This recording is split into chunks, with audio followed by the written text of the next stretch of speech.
Hello and welcome to Quick Tips 2.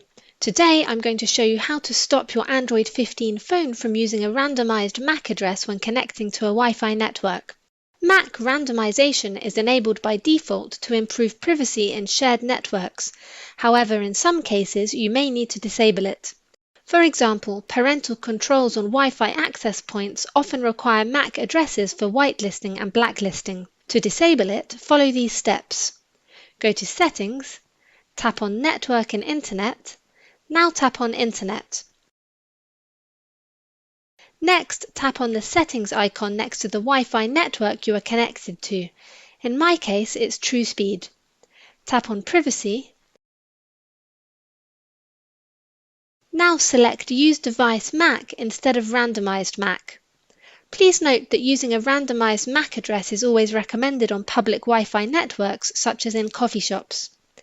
If you have any questions, please leave a comment below the video.